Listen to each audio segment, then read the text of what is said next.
All right. So today we're going to talk about the encounter of um, the conquistadors and particularly two different civilizations, the Aztecs and the Incas, in that order. The first one was the encounter of the Aztec kingdom with Cortés and such, and the second one is the encounter farther south, obviously, with the other group. It's a little later in history, but for not really much more than 20 years.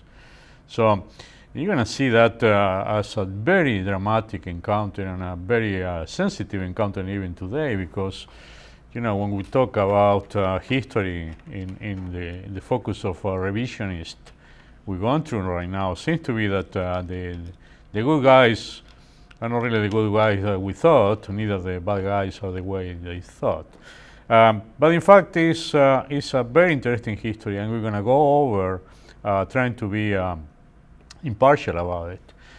In particular, we should see that the humans are more or less the same way.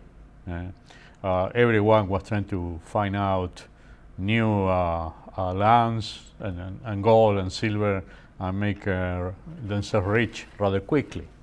So what we see here is a group of the main Spaniards or conquistadors that were coming. Later we're going to talk about it. They're not really all Spaniards, but the majority were. We see here they were armored with very strong body armor of steel. Some of them got firearms, not really very many, but they got steel, no question about it. So technology, big issue here, as we see.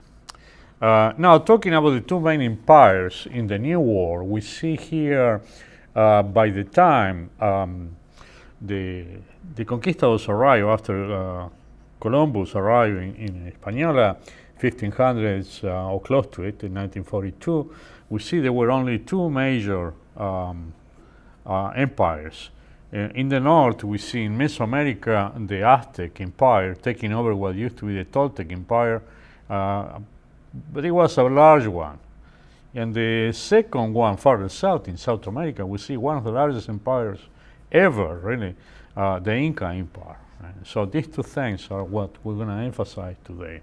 And we see there in the previous lecture, we did talk about the Chavin and the Mochi and the Tiwanaku, Chan Chan, and so different cultures that were absorbed by the Incas. Well, similar thing happens with the Aztecs in Mesoamerica.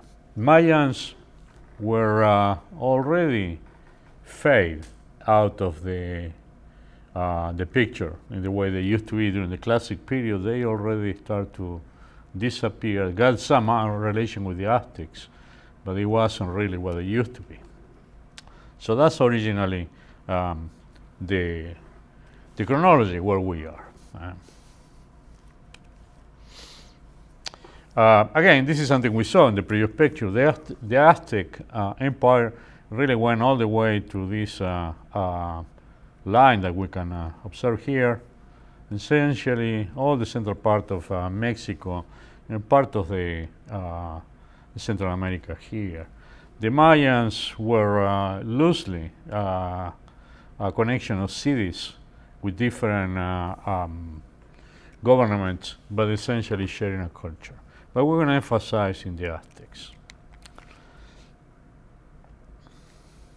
So this coalition of civilization that we mentioned here is really summarizing an interesting work. It's a book by Michael Goulds. He got a series of videos that I think is worth watching. So the link is here. Feel free to check it out. There are actually 4 of them, kind of long but very interesting. Now, jumping up into the first of the two civilizations, the Aztec state, in 1519, the Tenochtitlan city was more or less like we see here. Mexico, very large city, Tenochtitlan, close to the lake. In fact, it was built on an area that used to be occupied by water. Montezuma was the ruler, and he was in a state of perpetual war with the neighbor city-state, so neighbor states, if you want. The war wasn't really all-out war, but essentially was a series of continuous fights in order to exact prisoners and tribute from the other people living in the area. In fact, in this moment, in 1519, the Aztec Empire was not really doing well. It got issues with maintaining the economy in the way of providing food and resources for all the inhabitants. So it was kind of weak. In that respect, the Aztec state, based in religion with many different gods, were offering continuous sacrifice in order to improve the situation. And in fact, they were very much taking prisoners from the neighbor towns and city-states in order to do those sacrifices. Obviously, not really being popular for that. So it was weak, and not really good relation with the neighbor states. This is something quite important. I'm going to see why. If we talk about the Aztec Empire timeline from about 1200 Christian era to 522 Christian era, we see here several events. See, Montezuma II becomes the ruler, and in a very short period after Cortés arrived in 1519, all these things were going to precipitate in a quick end for the Aztec Empire. So, Tenochtitlan is now Mexico City.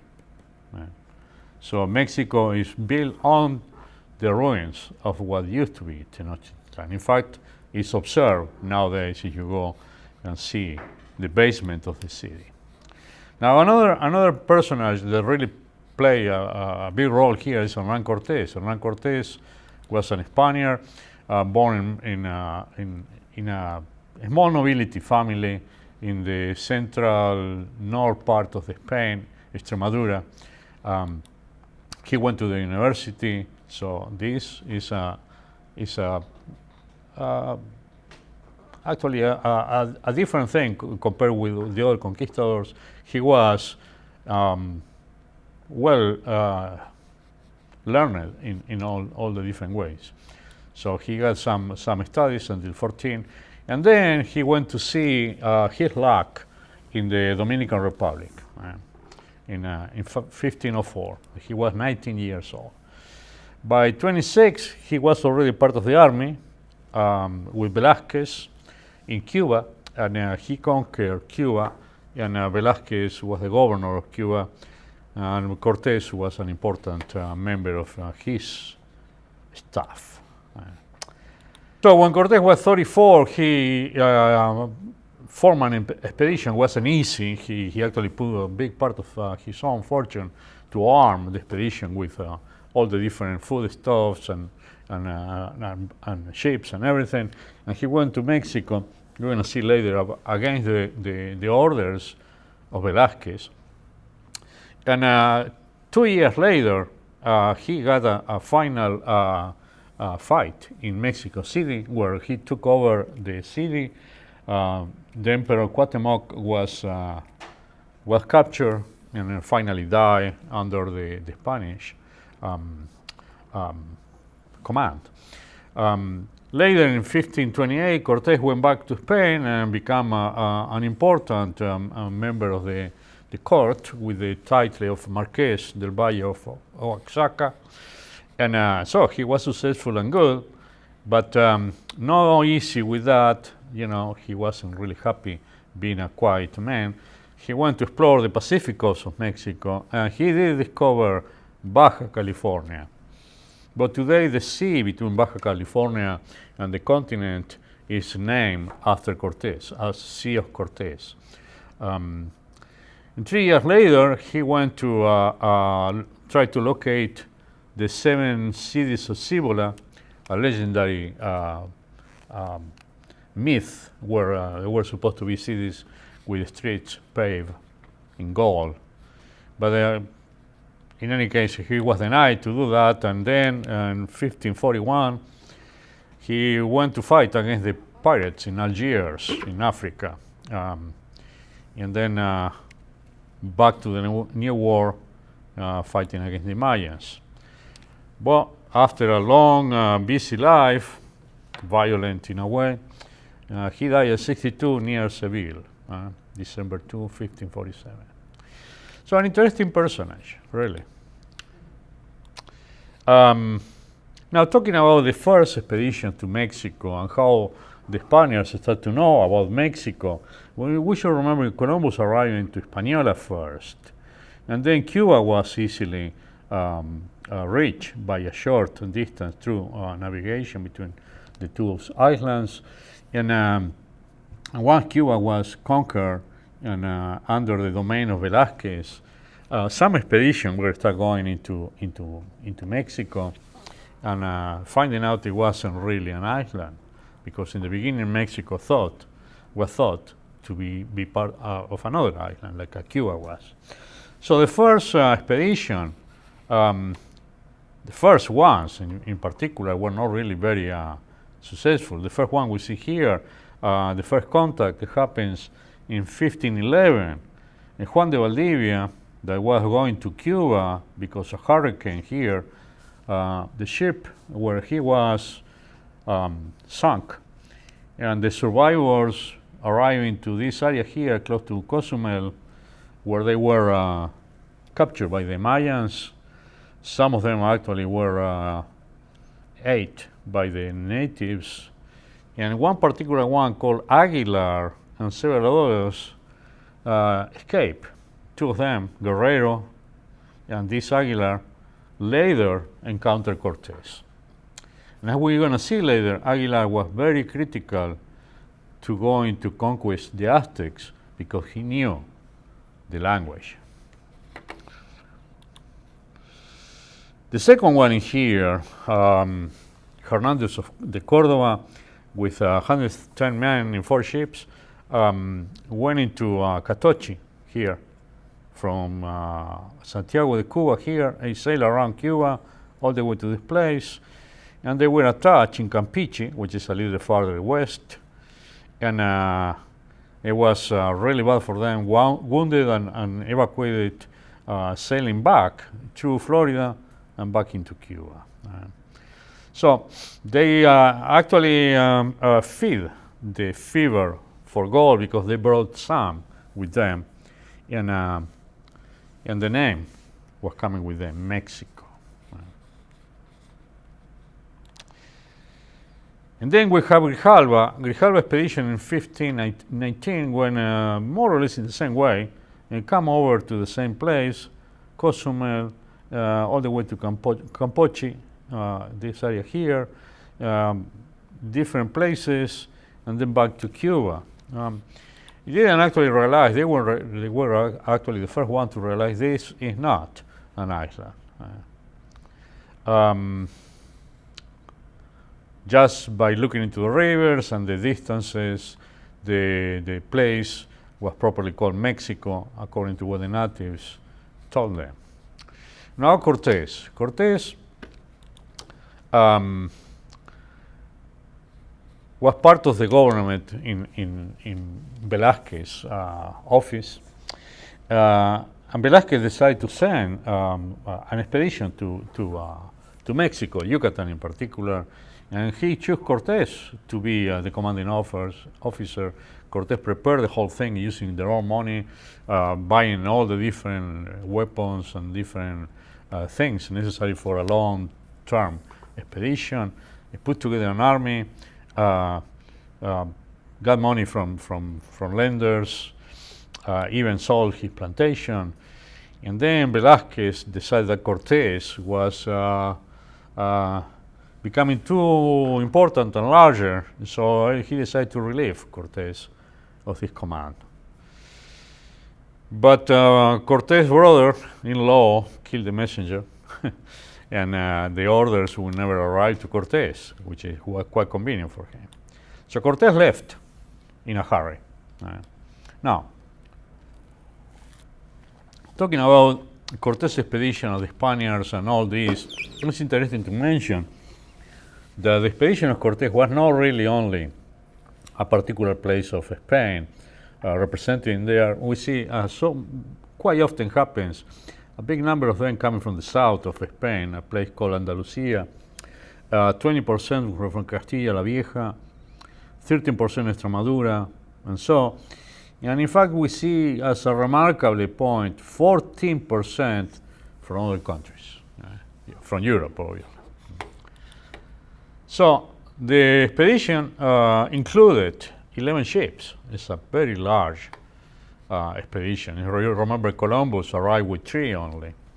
About 100 sailors, 530 soldiers, 30 crossbowmen, and 12 arquebuses. That's the only firepower they have. They got a doctor, several carpenters, 8 women. It doesn't mention the name. A few hundred Cuban Indian servants, some African slaves, a Mayan Indian previously captured in Yucatan, 10 large cannons, 4 small field guns, many war dogs, and 16 horses. So Cortés landed in Mexico. He went to this area here, close to Isla Mujeres, not very precise about the place, and then move into the west, very much like everybody else did in the beginning. So from Cozumel, they were into an island of the coast of Yucatan, Cozumel, as we mentioned, and there is where he found out Aguilar, the Spaniard that was living in there since 1511. He got family already there. He spoke the local language and joined the expedition. So that's part of the history. And then another part of the history, this is also very, very important in the whole development of Cortés' conquest. Cortés started sailing along the coast and then arrived to a place, Champoton here in the Tabasco River, and then he find out a group of native Mayans. After fighting, they subdue the Mayans and ask for them to obey the king and everything else. They bring him gifts, fruits, gold, and they give him 20 women to prepare tortillas. That's an interesting point because tortillas, as we see now, the tortillas are made out of wheat are one thing, but in those days, in the Mesoamerica, tortillas were made out of only of corn, maize, and it's not really easy to do it. So you have to know the technique, and the technique involves mixing it with lime and weight. So the Mayans provide these 20 women to cook tortillas for them as a food resource. And interestingly, one of the women, Malinche or Malitzin, Marina later, as was easier for the Spaniards to pronounce, become an important key in the conquest. Why? Well, essentially because she was originally from the region of the Aztec Empire. She was able to speak Nahuatl, and obviously was speaking Mayan because she was a slave for the Mayans. So the thing is, between Malinche or Marina, Doña Marina, started communicating with Aguilar, that used to, he know how to speak Mayan. So between Malinche and Aguilar, they were able to communicate, and Aguilar was obviously a Spaniard, speak Spanish with Cortés and everybody else. So that's the way this interesting net of tree start making possible the conquest of the Aztecs. So Cortés started receiving emissaries from the Aztecs. Montezuma was the ruler in that time. They were receiving gold and other things from them. Cortés, obviously, with a gift for this kind of diplomacy, started making demonstration of guns and running with the horses and all that. So the Aztecs were impressed by Cortés. And it's widely documented by several graphics from the Aztecs, in particular in the Florentine Codex. Is a graphic illustration from different encounters that happened during that time. Horses were very impressive.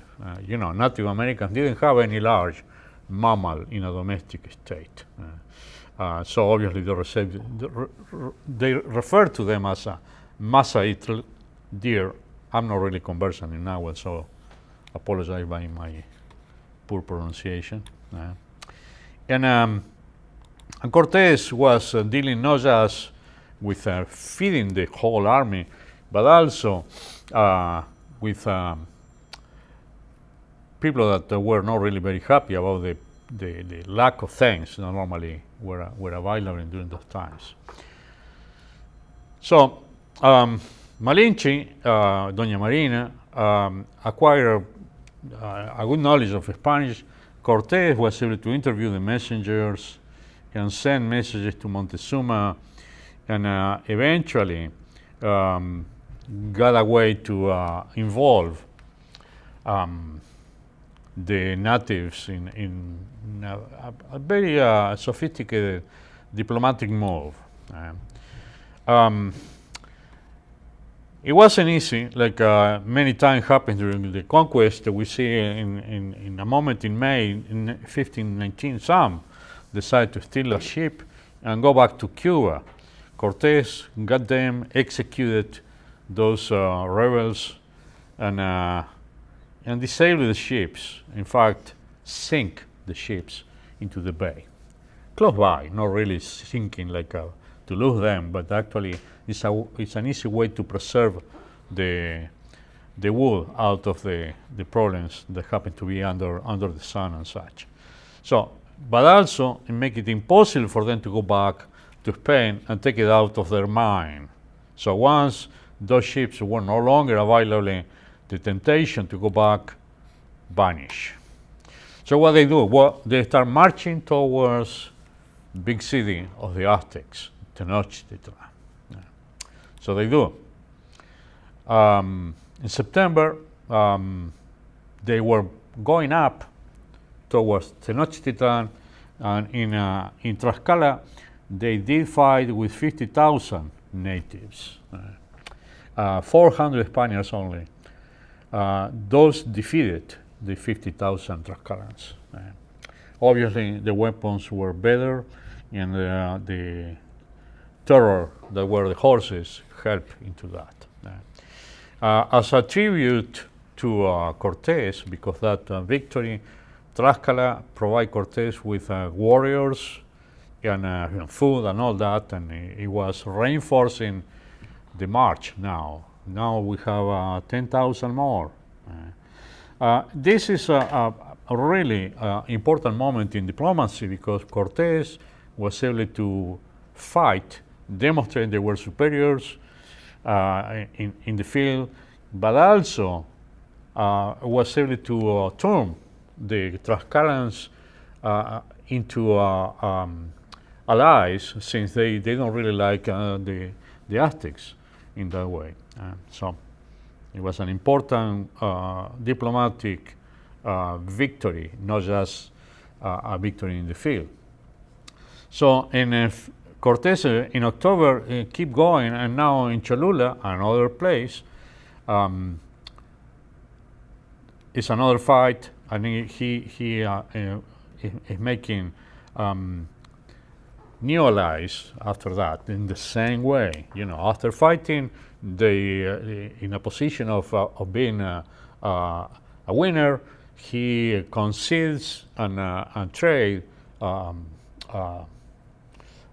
some kind of alliance and go back into the march toward Mexico. With all this, they were going into Tenochtitlan. As we see here, this map is very important. Probably we should show it more than once in this talk. So we see here is Veracruz, where Cortés used to be. They go all the way to Tlaxcala here. Quite a long distance. And see here, the distance is 40 miles, so this is probably, I'll say, something like 150 miles. So Tlaxcala is where the first fight happens.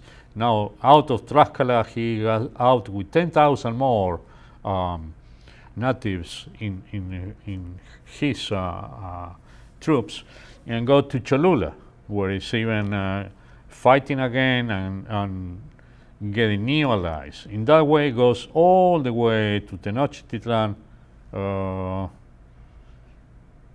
through here, and where he encounters Moctezuma, right here. So Cortés, in a moment, marks the history using the horses as the introduction to the Aztecs, is encountering Montezuma. So in November 8th, the Spanish enter Montezuma and encounter them in a bridge leading to the city. Interestingly enough, Montezuma considered Cortés a god, since they have 8 omens in the mythology that was somewhat preceding all this. So they were considering Cortés a god, the so-called the plume serpent. So Montezuma told Cortés, "Welcome," he said. "We have been waiting for you. This is your home." So, interesting. In this time, Tenochtitlan was a very, very large city. 150,000 to 100,000 citizens, way larger than London, and quite close to what it used to be Paris in that time. None of the cities in Spain was even close to that. So that's something that nobody was expecting to encounter, a very, very large city, full of beautiful buildings in the middle of a place they were thinking about, very primitive. So they stay with the Aztecs, and then history started happening rather quickly. In April 1520, Velázquez, the governor of Cuba, not happy with Cortés, obviously, and tried to capture Cortés because he disobeyed his order, sent Narvaez to arrest Cortés. So what happened is Cortés goes to encounter Narvaez. In May, Cortés went to fight with Narvaez, and the Spaniards remaining in Tenochtitlan were witnessing the spring festival to Huitzilopochtli, probably wrong, but that's the way I can pronounce it. Obviously for them there was human sacrifices, and Aztecs were known to do thousands of sacrifices during these festivities. And the Spaniards find out the horrific massacre where in that time were something they never witnessed. So obviously they feel enraged by it and start attacking the Aztecs. So the Aztecs attacked back and took many of the Cortés soldiers prisoners. When Cortés came back in June 25, the same year, he found out the city was in complete disarray. They were fighting everywhere. The bridges were cut. The Spanish got nothing to eat, and Montezuma was killed not just by the Spaniards. It was in fact killed by their own Aztecs. It was an essential kind of a civil war together with a riot. So, what happened? It's something that is titled the Noche Triste in Mexico, and it's the time where the Spaniards retreat out of Mexico, Tenochtitlan city. And they went back to the loyal cities. The Spaniards tried to flee. Many of them were killed, particularly because they were trying to take with them gold. Tlaxcalans were killed too. So that's the reason it's called the Noche Triste, because they didn't get any good results on that night. So Cortés retreated, and going back to Tlaxcala, were trying to regroup. So back to Tlaxcala. Here is the retreat line. He goes from this place back into where his allies were. Well, that can actually be one of the histories of the conquest, where a conquistador got defeated and back. But no, Cortés keep going. And in between June and December, something interesting happens. Tlaxcala, in the city of Tlaxcala, Cortés regrouped his troops and his Indian allies and started to reveal the military force. And he started to make a set of boats or rafts in order to go into Tenochtitlan via the water instead of using the bridges.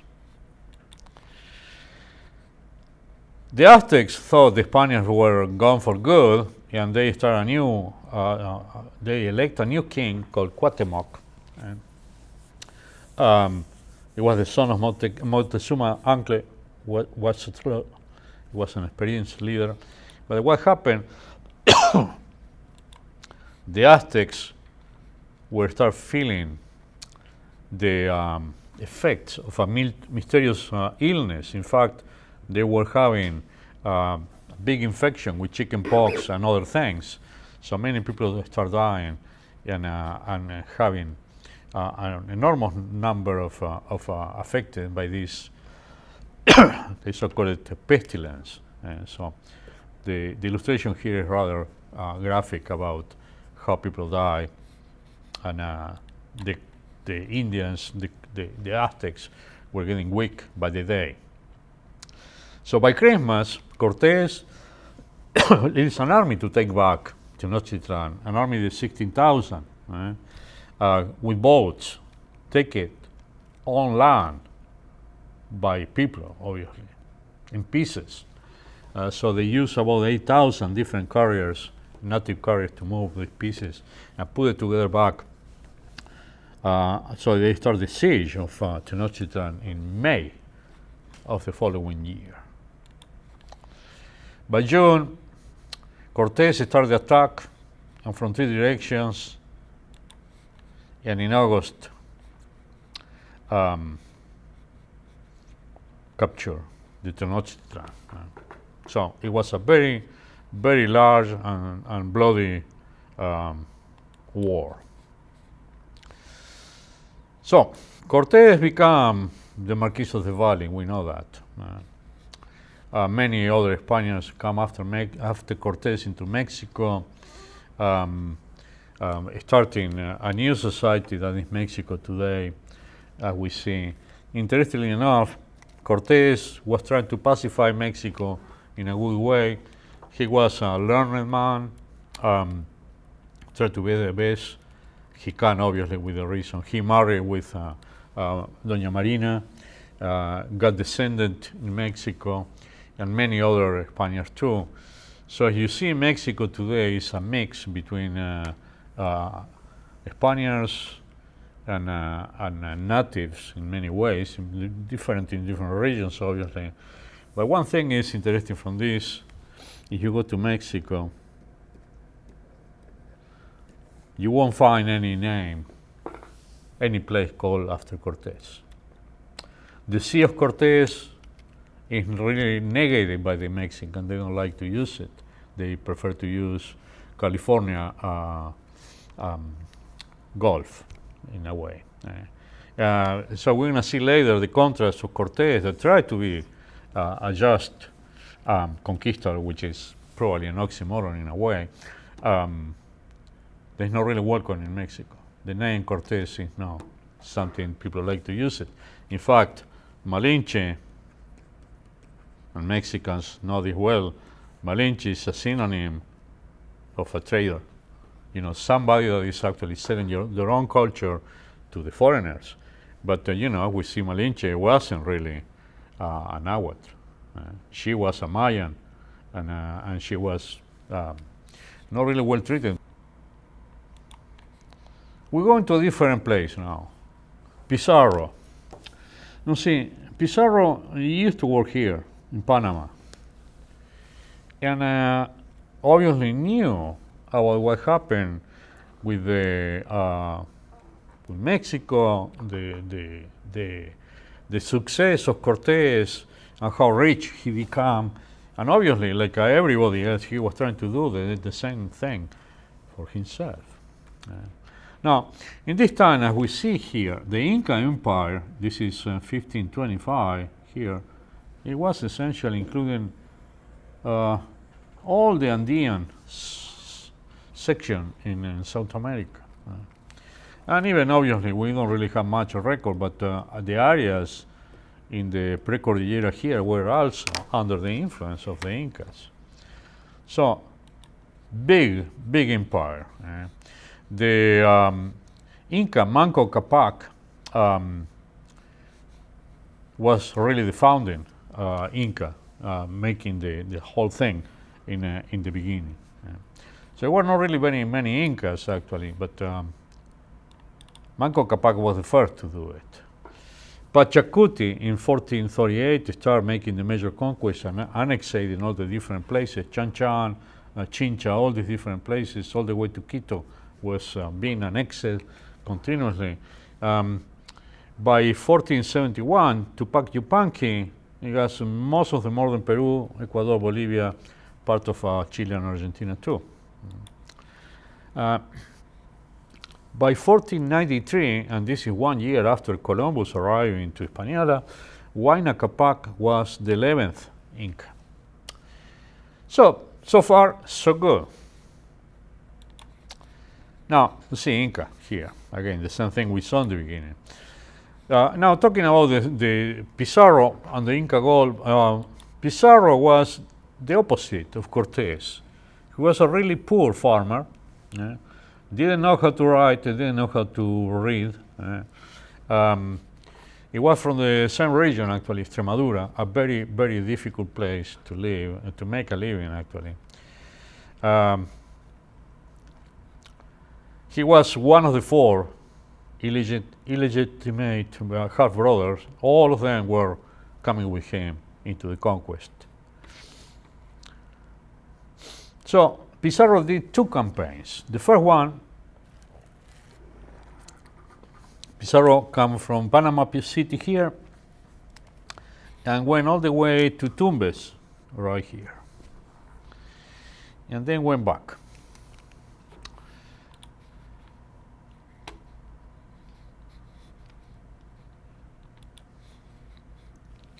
The expedition actually made contact with Incas at sea, going in a balsa, and going probably to Mexico or some other of the Mesoamerica cultures to trade. They got a triangular sail. There were 20 Inca crew and passengers. They saw the Incas, brought with them some silver and gold and stones. And they already saw something was in the south. This is a picture of Puerto Pizarro. See, as we mentioned, Cortés is a name never used in Mexico, toponymia, but in Peru is the opposite. Almost any place, any important town in Peru do have something called Pizarro, a street, a square, or a harbor like this, Puerto Pizarro. So Pizarro set all the way south and arriving to Tumbes, which is this place in here. Puerto Pizarro is right in this place. It's a place where we have mangroves and such. It's a tropical coastal area. So they went on there. The Spanish took anchor in that place. The local governor told the Spanish they were welcome. They didn't give them food and stuff. And he went back.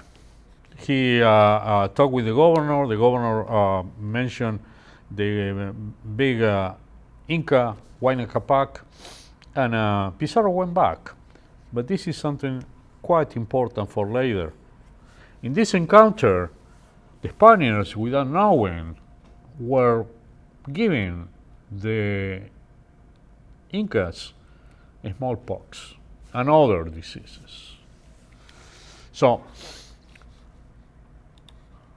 that's one of the victories of Pizarro without knowing, introducing the disease, and went back in 1529 to get an audience with the king and get funds to conquer the south.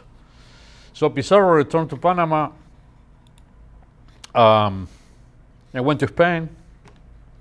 Charles V, right here, gave him the license to discover and conquer Peru. Those things were not easy to get. You had to prove it or even pay for it. So it was a big success. Now, the disease was already working for Pizarro. The disease actually smallpox make Huayna Capac die, just like that. And what happened after the death of the Inca,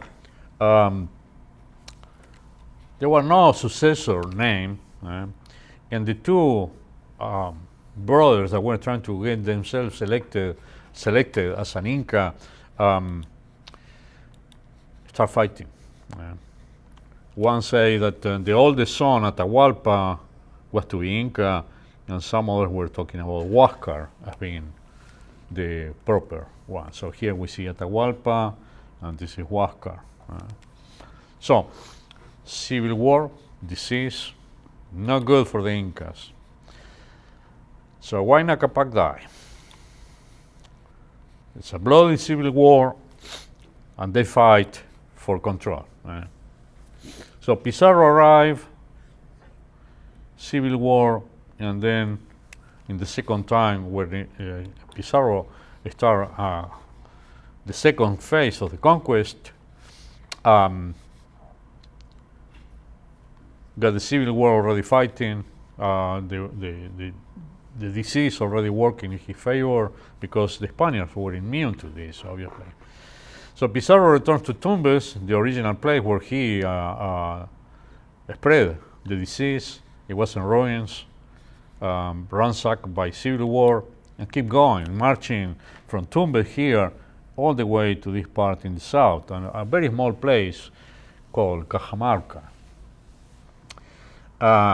Marching to Cajamarca with not really very many. See, the Spaniards were only 160, even less than the number of Cortés' original expedition. So he arrived in Cajamarca. So this small army, 62 horsemen, 102 infantry, were to fight with the Incas, not really having much of a chance.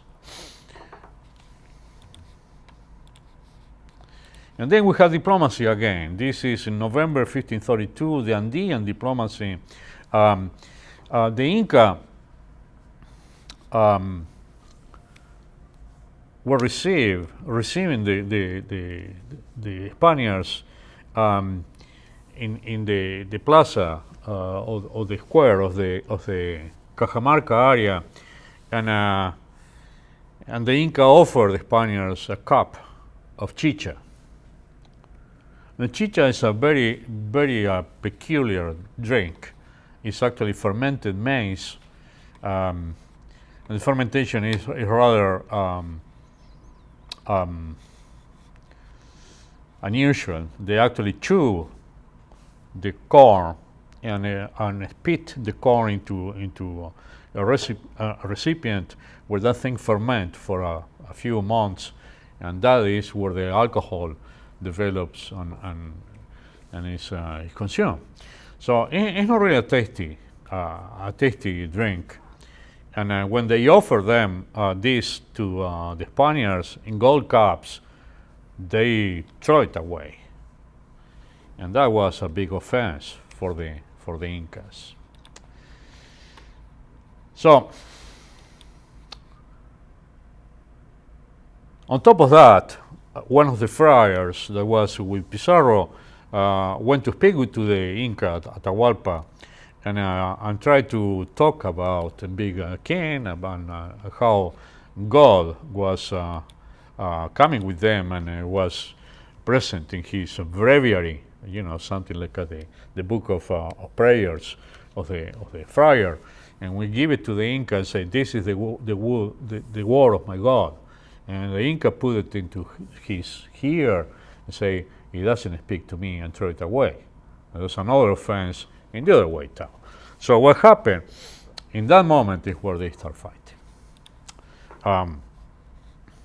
So they start attacking each other. In fact, we should say that the Spaniards were about 160 and the Incas were about 5,000 in the plaza. In the area around them, they were about 80,000.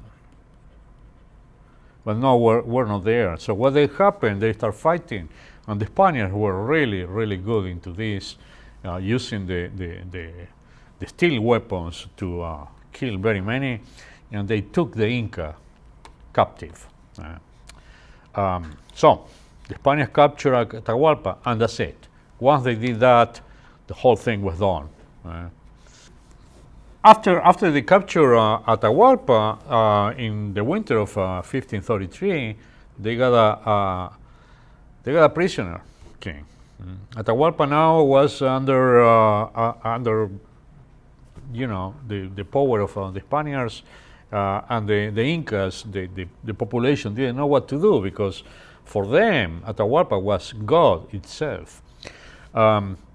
So Atahualpa came to understand that the Spaniards were really looking for gold, obviously.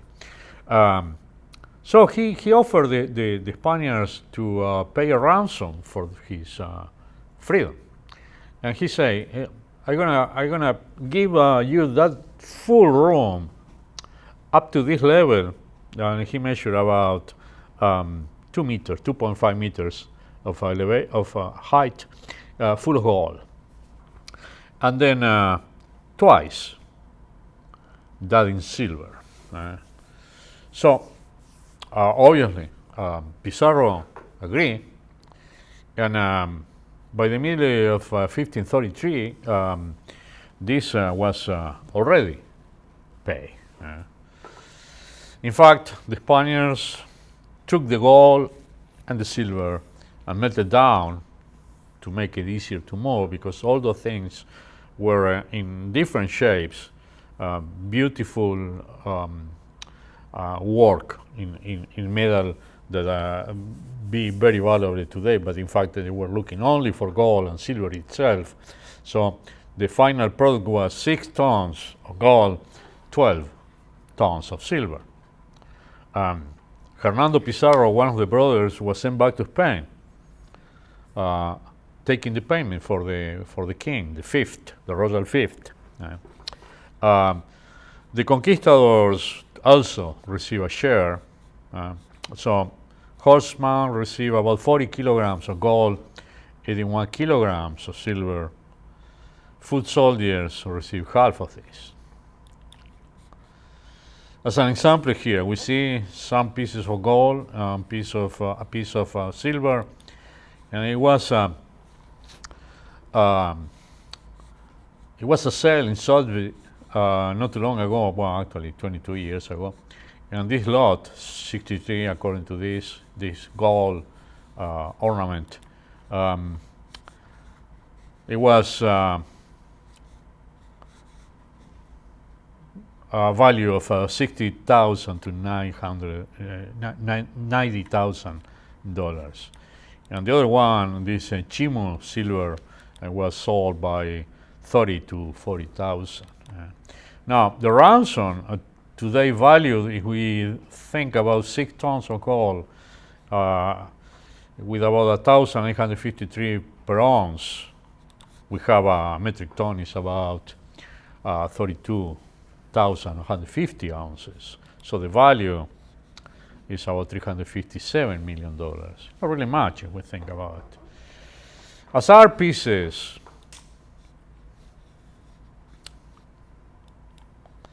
be about $500 million. In silver, 12 tons, the value of that today, we have to consider here the silver value today is way, way less than the value of the gold. In those days, silver was about 1/10 of the value of the gold. And now we see here is about 100th. So our pieces about 600 million worth. So, you know, no good business. Now, Pizarro, being coherent with his personality, decided to send Atahualpa to death. So they make a quick summary jury and decide Atahualpa was guilty of killing his brother and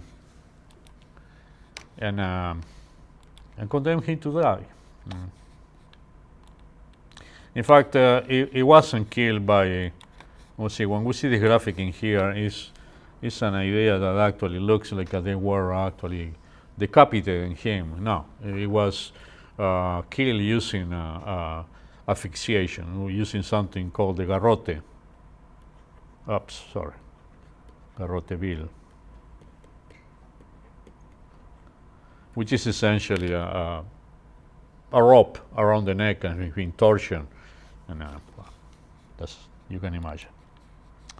Well, the conquest of Peru was final after this. In spring 1534, Pizarro marched to Cusco and appointed Manco, a son of a Huayna Capac, a half-brother of Atahualpa, the new Inca. Obviously, he was trying to make a puppet government. The Incas revolt and fight fiercely with the Spaniards for a moment, but they didn't actually have much of modern weapons, and the uprising didn't last. Pizarro didn't do well. Almagro, one of the members of the Pizarro group, was executed by Pizarro, and Pizarro on the same way was murdered by followers of Almagro. So Pizarro didn't actually last much more too. So a few other attempts to make other Incas didn't last much.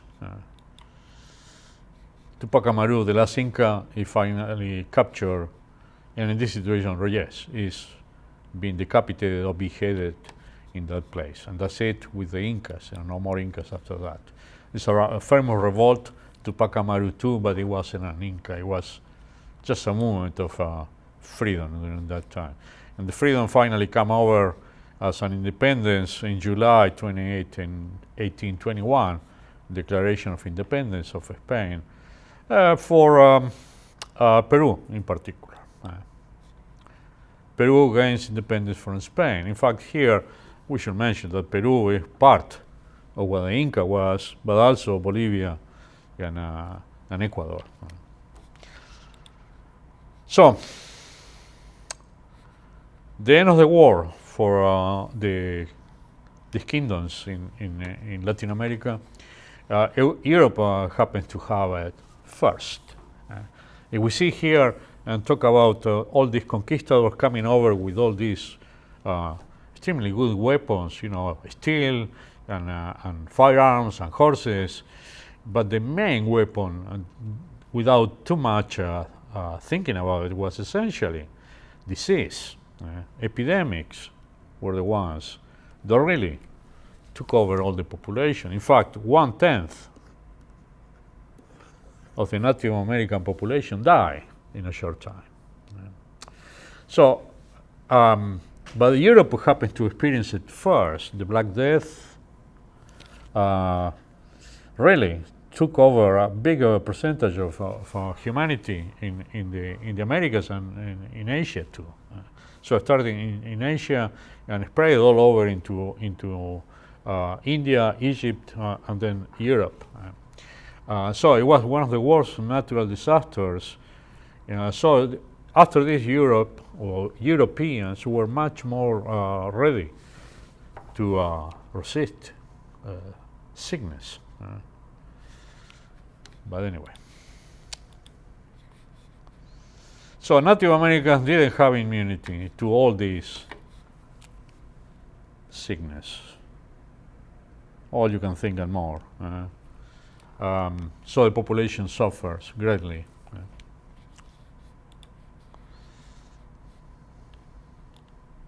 So 90 million people die. 90 million people of 100 million. That's what we think it was. 90% of the pre-Columbian population suffer the carnage of this disease. So, references right here. There are many others. These are the main ones that we use. So, next time we're going to talk about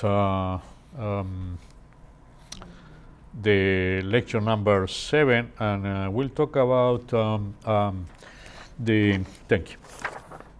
talk about the